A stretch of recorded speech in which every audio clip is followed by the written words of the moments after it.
pu choisir, te retrouver dedans et tu t'es dit non, c'est pas mon chemin? Oui, je me suis retrouvé plusieurs dans ces conditions-là.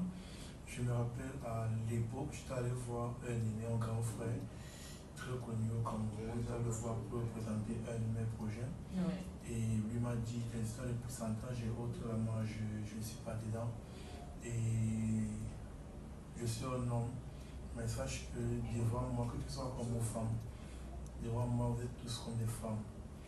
Et quand il m'a dit ça, je suis resté comme un modèle de réussite. Moi, je ne suis pas un modèle, parce qu'un modèle ne laisse pas les bancs, ne désobéit pas à ses parents pour se lancer sur un chemin incertain.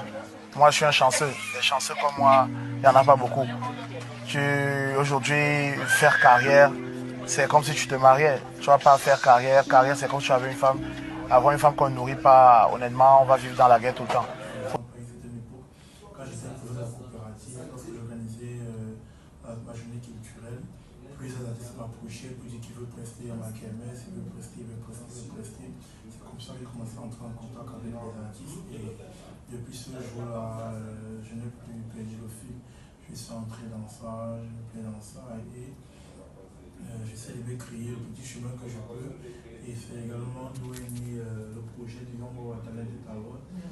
Parce que j'ai remarqué que les artistes étaient très nombreux à venir vers moi et ils avaient besoin de mes soutiens, de mon apport. Dans la guerre tout le temps.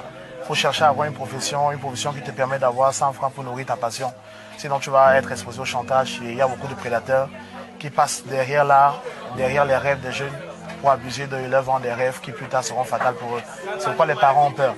Il faut travailler dur, être content pour les gens parce que quand tu sais applaudir le succès des autres, automatiquement la bénédiction divine vient et monte avec ton âme. Donc honnêtement, elle t'élève. La bénédiction divine t'élève. La jalousie, l'envie, l'aigreur, laisser ça tomber. Quand tu sais applaudir les autres, on applaudit pour toi aussi. Et il ne faut pas penser que les gens vous doivent des faveurs, non. C'est pas parce que je suis aussi charismatique que tu as l'impression que j'ai réussi que je te dois forcément quelque chose. Je suis désolé. Ma chance, je l'ai travaillée. Alors la tienne, il faut la travailler. Et il faut beaucoup croire en Dieu.